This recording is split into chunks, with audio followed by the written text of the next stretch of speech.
Hi, welcome back to Grains in Small Places, and today we're going to be making some monkey bread. So let's get started. So if you've ever seen the pull-apart bread that's ooey gooey, cinnamon and sugar, buttery deliciousness, then this is exactly what you're looking for. I'm going to be using my regular, just my sweet dinner roll. It's a yeast roll. And I will make sure to put recipes in the description box below. That way you have them. And if you are a sourdough person, don't run away just yet, because I also have a recipe for a sourdough sandwich bread, and you can use that recipe to make this very same thing. So you would just make the dough using that recipe, follow through with the shaping and the cinnamon and all of that the same way as this one. So either way, whether you're yeast or sourdough, this recipe is for you. So let's bake some monkey bread together. Okay, to start out with the monkey bread, I'm going to use my dinner roll recipe, so I'll make sure to put a link to that in the description box below, and then we're just going to mix it up a little bit. So I'm going to make my one batch of my dinner roll recipe, and I'm going to get 1 loaf of monkey bread and 1 loaf of regular bread. You could also mix and match this. So you could do 2 loaves of monkey bread, you could do a large batch of like the bundt pan. I'm going to just make my regular dinner roll recipe, cut it in half, and I'm going to get 1 small loaf of bread and then 1 small loaf of monkey bread. So I hope that makes sense. So to start out, I'm going to use 420 grams of fresh milled flour, and I'm going to use mostly hard white wheat. If you don't have hard white wheat, you could swap for hard red. And I'm going to use about 350 grams of hard white wheat. And then for the rest of it, I'm going to use kamut. And now, if you don't have kamut, you could always just make the whole thing out of hard white or hard red, or you could sub spelt for kamut, or maybe even a little bit of einkorn.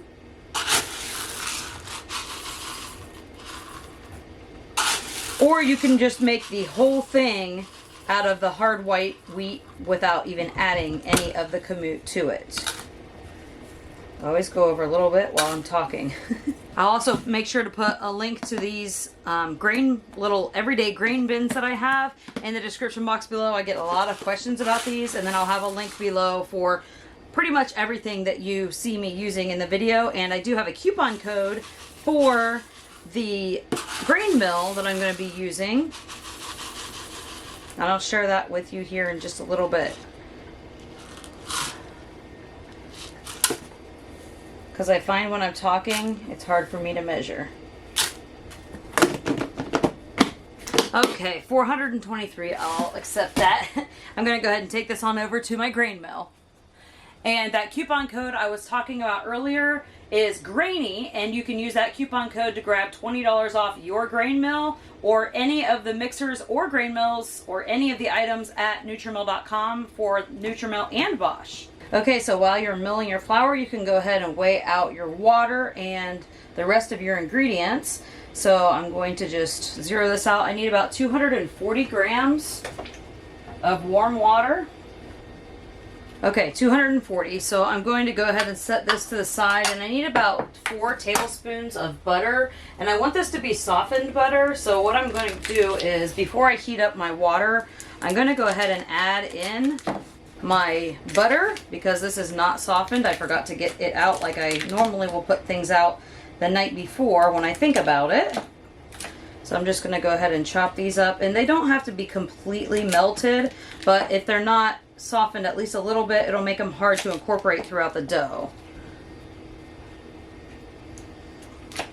If you would prefer to make this with olive oil or avocado oil instead of butter, you can do that. I'm going to go ahead and just melt this in the microwave. And while I do that, I'm going to grab my mixer. Okay, so here is my water. It's warmed now, and the butter is starting to melt.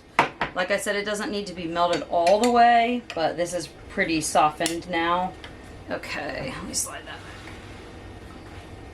So I'm going to go ahead and add in the rest of my ingredients into here. I'm going to use about 74 grams or 1/3 cup of brown sugar. Now you can sub sucanat for this, or honey if you prefer. A teaspoon of salt. And to remind myself that I haven't put the yeast in here yet, I'm going to just lay my measuring spoon right here. because when I have it sit, it'll just be my nice reminder. Alrighty, and then I'm gonna add 2 eggs.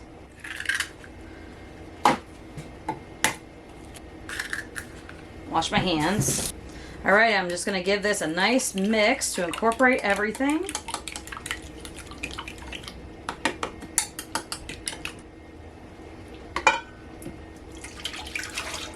Okay, so this has everything in it except for the flour and the yeast. I'm gonna go ahead and turn on the mixer. Had it on a little high. Then I'm gonna start incorporating my flour.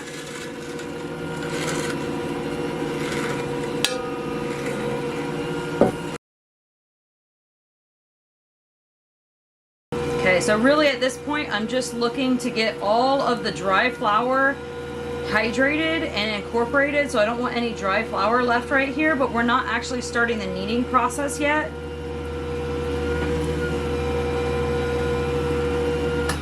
Okay, that looks good. So what I'm going to do now is I'm going to let this sit.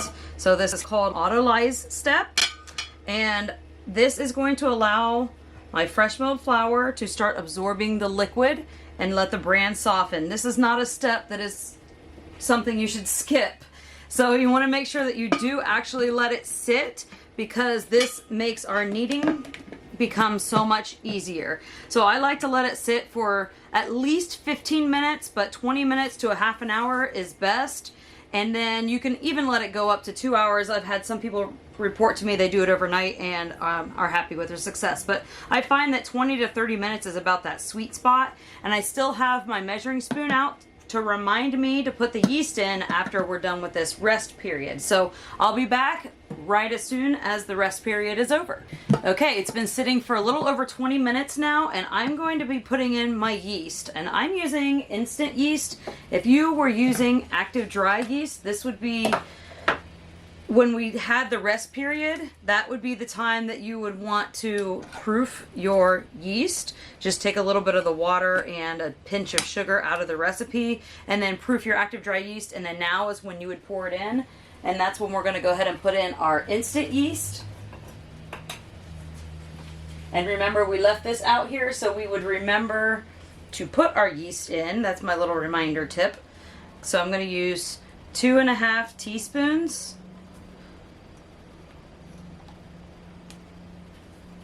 And this recipe can actually be doubled or even tripled if you are looking for a larger batch. I'm just going to pull this a little away from the edge and then start kneading.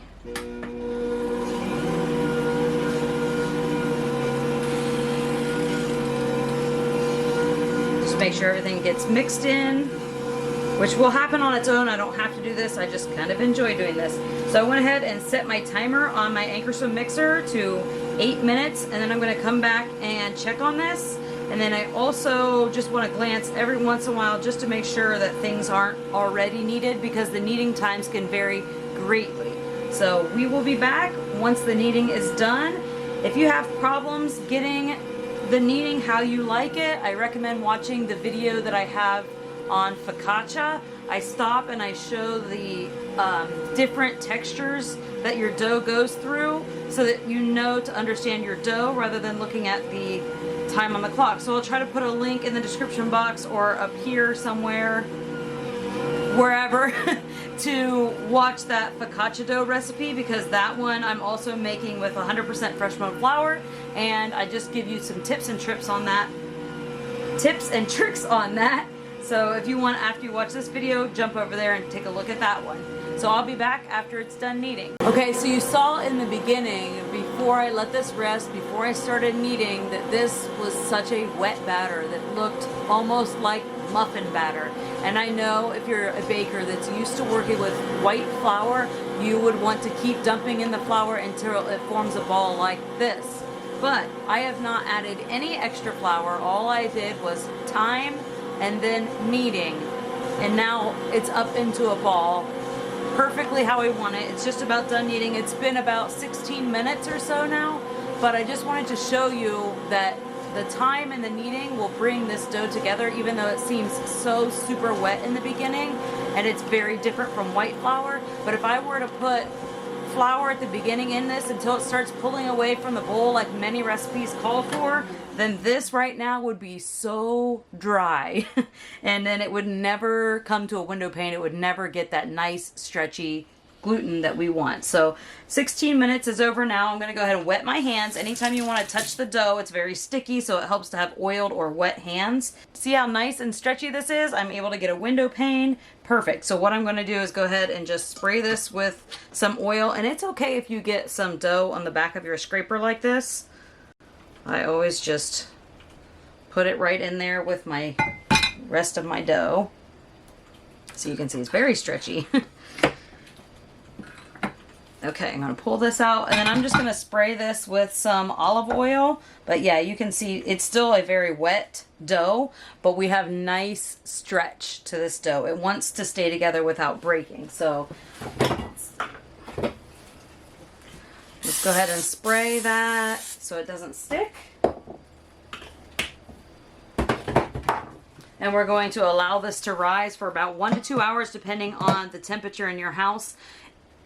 Probably closer to the 1 hour rise time. If you like your monkey bread closer to a biscuit texture rather than a yeast dough stretchy soft texture, then you can always use my biscuit dough recipe and just make your biscuits and cut it into quarters and do it that way as well. Everybody has their own preferences. This is what we're making today, so just know that you can do this with whatever your favorite dough is. And if you love making it, just go ahead and go with that. So let's let this rest, and it should come to double, and I will be back. Okay, so while the dinner rolls or monkey bread is rising, I'm going to go ahead and prepare my 2 bread pans with some parchment paper, and I probably will spray the one getting the monkey bread with some olive oil spray. That way it won't stick to anything. The recipe that I'm going to put in the link below is going to be, for the filling portion, is going to be if you're going to make both batches monkey bread. So whether that being 2 bread pans or 1 big bundt pan, you would use the whole amount of dough and the whole amount of filling. But for the recipe today, I'm only going to use half, so I can have 1 loaf of regular bread, or I could turn them into dinner rolls, but I'm choosing regular bread, and then 1 loaf of monkey bread. So I'm just going to be using less amounts for the filling. So make sure we prepare these. And then we're just going to melt some butter. I'm actually going to cut that up. Okay, you can do that over the stove. You can do it in the microwave, whatever is easier for you. I'm just going to pop mine in the microwave. Okay, so butter is melted. I'm going to put in my brown sugar and white sugar. Okay, I'm going to be doing my cinnamon.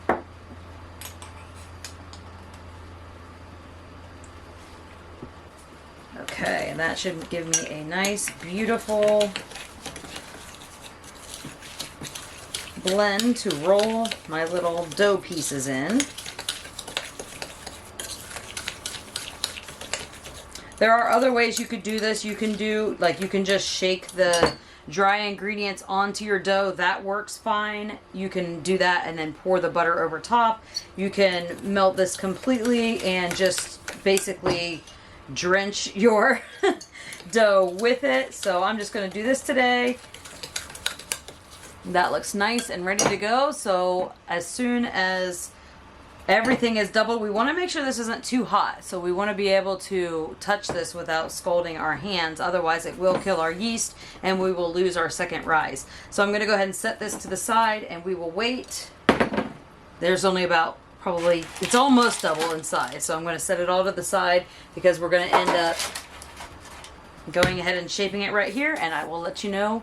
Okay, sorry about that. My battery died. So hopefully I caught that. Okay, so I'm going to consolidate the whole batch of dough here.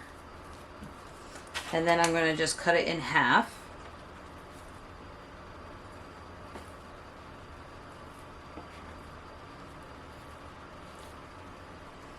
Set that one to the side. I'm going to go ahead and make my just regular bread loaf.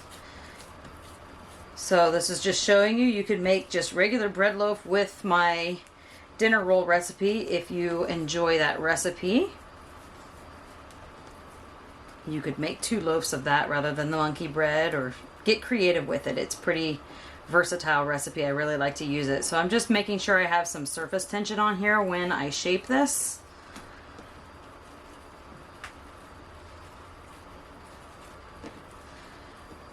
And my oven is a little on the smaller side, so my loaves are made for this 4x8 loaf pan. If you want a larger bread and you have a larger loaf, you may need a 1.5 or double this recipe for the even larger loaf pans. Okay, so that's my regular one. I'm going to cover this and let it rise, but I'm going to go ahead and start on this. I have this one sprayed with some olive oil. So for this, we're just going to divide this up into little pieces, maybe ping pong ball size, and then we're going to throw them in. Well, let's see if I can move this over so I can pull that.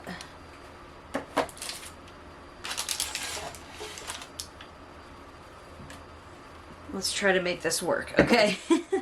This is the filling we made together. So I'm just going to take these little balls, kind of give them a little bit of surface tension, pinch them all into the back there, and then roll them around in the coating. Probably be fine without the surface tension, I guess. We're just kind of putting them in here. I'm going to go ahead and cut my pieces so that I don't get my hands all dirty all at once. I guess I can get them all at once dirty. These do not need to be exactly the same size. In fact, I think that it makes it a little bit more fun to get a whole bunch of different sizes. But they will stick together if they are sitting together, so. Okay. Just mix these, toss them in there.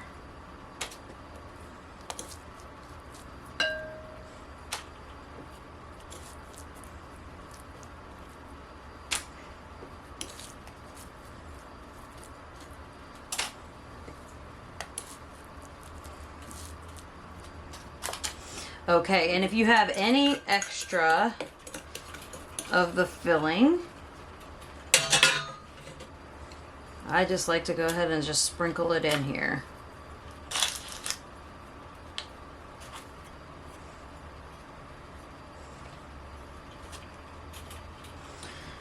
Okay, so we're going to cover this and cover the regular loaf and let these rise for about probably 35 to 45 minutes, and then we can go ahead and bake them. We're going to preheat our oven to 350 degrees Fahrenheit, and it's probably going to go about 25 to 30, maybe a little more minutes.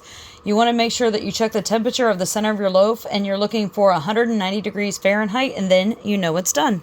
Okay, so I just checked the temperature of our sandwich bread, and it is good to go. We're at the 190, it was actually 197, but the monkey bread is going to take us a little bit longer, so I'm going to go ahead and leave it back into the oven because it was only at like 178 and we don't want it to be gooey. So that one probably will take longer to bake than just a traditional one, just because of all of those sugars and liquids in there.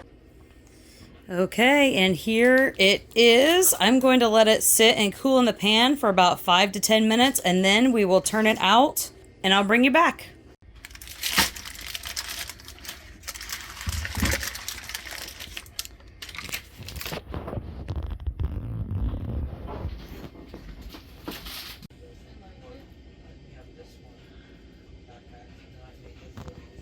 Thanks so much for hanging out with me today while we made this delicious monkey bread. The one loaf that I made is completely all gone. We have already devoured it after dinner today. I guess I probably should have made the 2 loaves. I hope you really enjoy this recipe. Don't forget to like, subscribe, and share with your friends. And thank you for stopping by Grains in Small Places. Goodbye.